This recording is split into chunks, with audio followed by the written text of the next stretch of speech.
करीब 14 साल पुरानी ये बात है। साल 2011 में एक लड़का जो कि रोहतक के शिवाजी कॉलोनी में टहल रहा था और इसी बीच में कुछ लोगों ने उस पर हमला कर दिया, यानी कि ताबड़तोड़ चाकू से उस पर वार कर दिया। और जैसे उस लड़की की हत्या की जाती है, उसके शव को एक बोरी में पैक किया जाता है और पैक करने के बाद रेलवे लाइन के पास एक गड्ढा होता है, वहां पर फेंक दिया जाता है।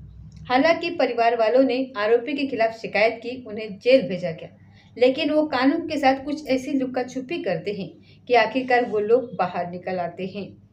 इस घटना को 14 साल का समय बीत जाता है। 14 साल के बाद इसी घर में एक और हत्या हो जाती है। हत्या होती है उसकी बहन की, और जैसे ही उसकी बहन की हत्या होती है, उसके लाश को एक सूटकेस में पैक करके फेंक दिया जाता है, जिससे भाई की लाश को एक बोरी में रख करके फेंक दिया जाता है। ये मामला सोशल मीडिया पर इस कदर वायरल होता है कि देश भर में इस सूटकेस के अंदर जो लड़की मिलती है उसकी चर्चा शुरू हो जाती है। दरअसल आज की कहानी के माध्यम से ये जानने की कोशिश करते हैं कि आखिरकार उस लड़की की हत्या क्यों हुई और क्या है उसकी हत्या का असली कारण। जिस कहानी के माध्यम से यही समझने की कोशिश करते हैं। नमस्कार, स्वागत है आपका हमारे चैनल पर।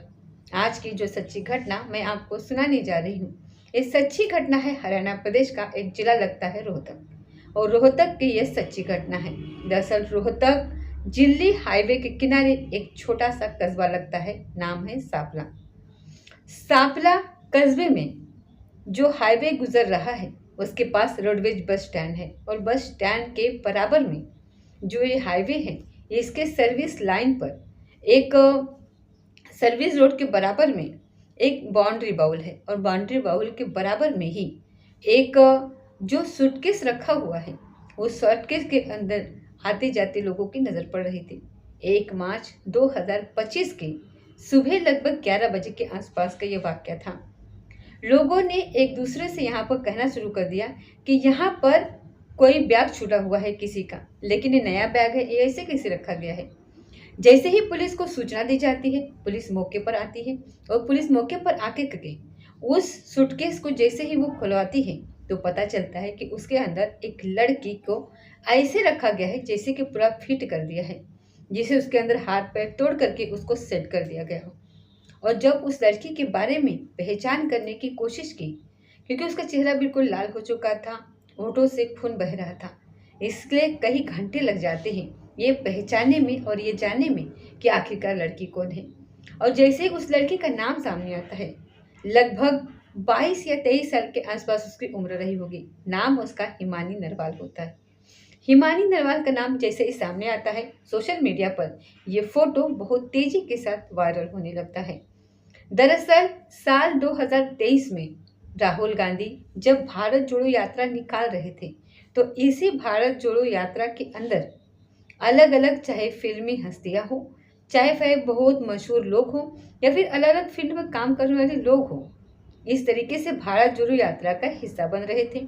और इसी बीच में हिमानी नरवाल जो होती है, जो कि हरियाणवी पोशाक पहन करके आती है, जो हरियाणी वेशभूषा में होती है, तो शायद कुछ इस तरीके से लोगों ने ये सोचा होगा कि राहुल गांधी के साथ जब ये लड़की चलेगी तो हरियाणा की जो वेशभूषा है, उसका जो कल्चर है, वो भी पूरे समाज या फिर पूरे हिंदुस्तान में जाकर के पहुंचेगा। और जैसा सोचा था ठीक वैसा ही होता है। हिमानी नरवाल जो होती है, वो जब राहुल गांधी जी से मुलाकात करती है, तो उसके बाद फिर उनका फोटो सोशल मीडिया पर वायरल होने लगता है।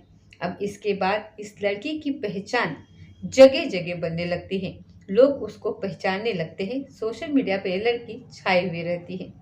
अब चाहे कुमार शैलजा का प्रोग्राम हो, या फिर पूर्व मुख्यमंत्री भूपेंद्र हुड्डा का प्रोग्राम हो, या रोहतक के सांसद का हो, विपेंद्र हुड्डा का हो, अक्सर प्रोग्रामों में ये हिस्सा लिया करती थी। खासकर कांग्रेस के जितने भी कार्यक्रम थे, उनका हिस्सा बनना, सोशल मीडिया पर पोस्टर को अपलोड करना, सोशल मीडिया पर अपने आप को हाईलाइट करना, इस तरीके से चलता रहता था इसका। और एक दिन फेसबुक के पढ़ने पलटते पलटते एक लड़का एक सामने टकरा जाता है, और लड़के का नाम होता है सचिन। सचिन जो कि अपने माँ बाप का एक लौता लड़का होता है, उसकी बहन होती है, उसकी शादी हो चुकी होती। सचिन की भी हालांकि प्रेम विवाह हो चुका था। दोस्त को बच्चे होते हैं और वो रहने वाला होता है बहादुरगढ़ का एक गांव लगता है खैरपुर। खैरपुर के पास में ही एक गांव लगता है कनौदा। कनौदा में वो मोबाइल रिपेयरिंग का काम करता है। अब इस लड़का यानी कि सचिन की हिमानी से बातचीत शुरू हो जाती है और बातचीत का दायरा जब लगातार बढ़ने लगता है तो एक मीडिया रिपोर्ट के माने तो अब इस घटनाक्रम से लगभग 6 से या फिर 8 महीने पहले की बात है। ये दोनों एक दूसरे के साथ मिलने जुलने लगते हैं, एक दूसरे के साथ रहने लगते हैं।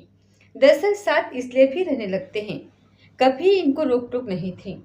लड़की की जो एक भाई होता है जो 2011 में मर्डर हो जाता है और उसकी माँ और उसका जो छोटा भाई होता है वो दिल्ली जाकर के बीएसएफ कैंप में जाकर के शिफ्ट हो जाते हैं, क्योंकि भाई की हत्या के बाद पिता ने भी साल 2014 में अपना जीवन जो समाप्त कर ली थी और माँ अपने आप को अकेला महसूस करने लगी थी। उसे लगता था कि कहीं ऐसा ना हो कि वो और जैसे उसके बेटे को नुकसान पहुंचाया है, जैसे कि उसके छोटे वाले बेटे को लोग नुकसान न पहुंचाते, इसलिए अपने बेटे को लेकर के वो दिल्ली शिफ्ट हो जाती है। और यहाँ जो बेटी है वो पुश्तैनी जो मकान है यानी कि जो रोहतक के विजयनगर कॉलोनी में जो लगता है वहाँ पर रहने लगती है। जब तक नानी जिंदा थी तब तक तो वो नानी के साथ रहती थी, लेकिन नानी का जब अंतकाल हो जाता है, जब वो खत्म हो जाती है, तभी लड़की अकेली हो जाती है और सचिन का इस घर में बेरोक टोक आना जाना शुरू हो जाता है। यदि मीडिया रिपोर्ट के माने तो इन दोनों के बीच में फिजिकल रिलेशनशिप बन जाता है और इस लड़की ने इस फिजिकल रिलेशन को बने हुए का एक वीडियो रिकॉर्ड कर लिया था और उस लड़के को लगातार प्रेशराइज करती थी, पैसे वसूलने के लिए कोशिश किया करती थी और इस बात को लेकर के बीच में इनके बीच में कहासुनी होने लगती है। लगातार बताया जाता है कि वो 3 लाख रुपए के आसपास ये लड़की सचिन से पैसे ले चुकी थी।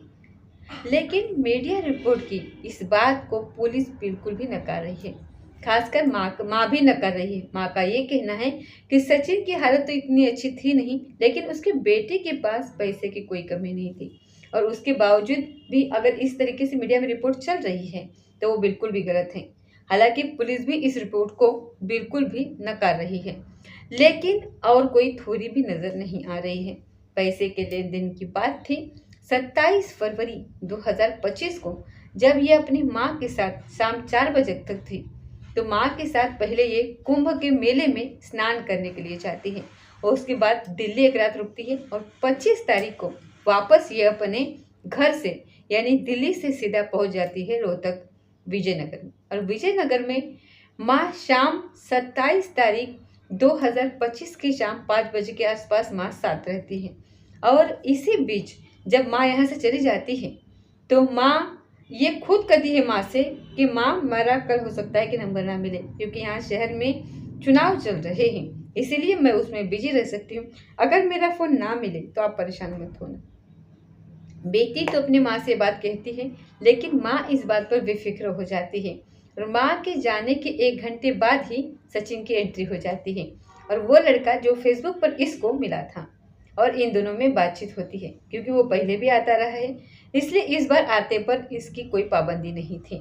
दोनों के बीच में किसी बात को लेकर के कहासुनी हो जाती है और वही मोबाइल का चार्जर रखा हुआ था और चार्जर से उसने उसका गला घोटने की कोशिश की, तो इस बीच में दोनों में हाथापाई हो जाती है।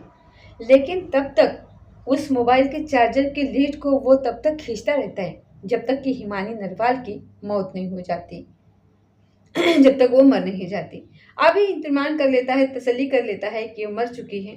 फिर उसने उसके घर में रखे हुए जो उसके जेवरात थे, जो लाखों रुपए के पैसे थे, चाहे वो सोने की अंगूठी हो, चाहे लैपटॉप हो, चाहे चेन हो, या फिर उसकी जो ज़रूरी चीज़ें थी, जो महंगे सामान थे, जो कीमती सामान थे, उन सामानों को वो यहाँ से समेट लेता है और समेटने के बाद अपने बहादुरगढ़ खैरपुर जो गाँव लगता है उसकी वहाँ जहाँ दुकान है वहाँ वो पहुँचता है स्कूटी से। लगभग 40 किलोमीटर के आसपास का वो सफ़र करता है और जाने के बाद उस सामान को सेट कर देता है, छुपा देता है या कहीं दे देता है। अब यहाँ से उसके दिमाग में ये चल रहा था कि लाश के बारे में पता चलेगा तो मैं पकड़ा जरूर जाऊँगा, इसीलिए वापस उसी रास्ते पर जाता है, स्कूटर जो लेकर के गया था 27 तारीख की ही रात को। और स्कूटर ले जाने के बाद सीधा उस लड़की के घर पहुँचता है और उस लड़की के घर में ही रखा हुआ एक सिगरेट होता है, जो वो लड़की कभी कभी उसका इस्तेमाल किया करती थी, कहीं आती जाती थी तो उसमें कपड़े वगैरह रखती थी। वो नहीं जानती थी कि जिस कपड़े में वो कभी कपड़े रख रही है तो कभी उसमें उसकी भी उसमें लाश रखी जाएगी। उस लाश को उसके सूटकेस में कैद करने के लिए उसके हाथ पैर तोड़ने की जरूरत पड़ी, तो उसे तोड़ा मरोड़ा और उसके अंदर सेट कर दिया। और उसके बाद उसने यहाँ से सूटकेस को उठा लिया और उठाने के बाद एक ऑटो पकड़ता है और ऑटो वाले से कहता है कि मुझे आगे चलना है। अब कोई भी इस बात से अंदाजा नहीं लगा सकता कि उसके अंदर लाश है। ऑटो में रखे हुए उसको लगभग 26 किलोमीटर का वो सफ़र तय करता है। सफ़र तय करने के बाद एक कस्बा लगता है रोहतक जिले के अंदर, सापला। सापला बस स्टैंड के पास पहुंचता है और उस ऑटो वाले को पैसे देता है और कहता है कि तुम जाओ। ये सर्विस मार्ग जो है उसके जो एक बराबर में एक बाउंड्री वॉल है, जो कि शायद किसी रैली वगैरह से हो रही होती है। उसकी झाड़ियों में जो फूलों का जो झाड़ी वगैरह वहाँ पर होती है, जो पेड़ पौधे होते हैं, उसमें ही उस लाश को वो रख देता है, छिपा देता है। अब पुलिस के पास मामला पहुंचता है। जो 1 मार्च 2025 को लाश मिलती है, उसके बाद पुलिस इस मामले की जांच इसलिए भी बहुत तेजी से करने लगती है, हालांकि वहां पर शहर की यानी कि नगर निकाय के चुनाव चल रहे थे। पुलिस ने बड़ी शिद्दत ईमानदारी से काम किया और वो कम समय में लगभग 36 घंटे में सचिन को गिरफ्तार कर लिया और गिरफ्तार करने के बाद उसको जेल भी भेज दिया। कोर्ट से रिमांड ली जा रही है, लेकिन अभी पुलिस सही सही बात कहने को तैयार नहीं है कि आखिरकार पूरा मामला क्या है। लेकिन मीडिया रिपोर्ट की माने तो यहाँ पैसे का लेन देन और इन दोनों के बीच में फिजिकल रिलेशनशिप थे, और उसमें कितना सच है कितना नहीं ये पुलिस की जांच के बाद ही स्पष्ट हो पाएगा। लेकिन जो कातिल है वो अकेला था और उसने ही पूरे घटनाक्रम को अंजाम दिया है, ऐसा पुलिस कह रही है। और लड़की जो है, जो कि इसके चक्कर में आ चुकी थी, जबकि पहले से ही लड़का सचिन शादीशुदा होता है, प्रेम विवाह उसने किया था और 2 बच्चों का वो बाप भी होता है। फिलहाल पुलिस ने जब इस घटनाक्रम का खुलासा किया तो इसमें 8 टीमें लगाई थी और एसआईटी का गठन किया था। और लगभग 25 किलोमीटर के दायरे में जो पढ़ने वाले कैमरे थे, जितने भी कैमरे थे, उन कैमरों से जब देखना शुरू किया तब जाकर के एक लड़का बैग ले जाता हुआ दिखाई दिया। उसी कटकाधी के आधार पर यह पता किया गया कि ये लड़का है कौन, तो वो सचिन निकला। सचिन अब जिंदगी भर सलाखों के पीछे रहेगा। और इस लड़की के भाई का लगभग 14 साल पहले मर्डर हो चुका है और साल 2014 में भाई के मर्डर के अलावा उसके बाद पिता ने भी अपनी जान दे दी थी।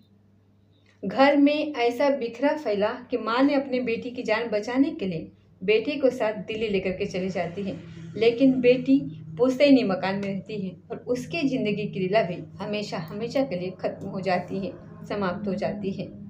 दोस्तों, इस पूरे घटनाक्रम को सुनाने का उद्देश्य किसी को परेशान करना नहीं है, किसी का दिल दुखाना नहीं, बल्कि आपको जागरूक करना है, आपको सचेत करना है और आपको बताना है कि ऐसी घटना जो आपके कहीं घटती है और आप उसे सोशल मीडिया पर लाना चाहते हैं, उसे लोगों के सामने प्रस्तुत करना चाहते हो और आपकी नज़र में कोई ऐसी घटना है जो सोशल मीडिया में वाकई में आनी चाहिए और कोई उसकी आवाज़ को उठा नहीं रहा, तो आप कमेंट बॉक्स में बताने की कोशिश करिए। हम उसको अपने वीडियो के माध्यम से शेयर करने की पूरी कोशिश करेंगे। तो मिलते हैं दोस्तों अगले किसी सच्चे घटना तक। तब तक जय जय भारत।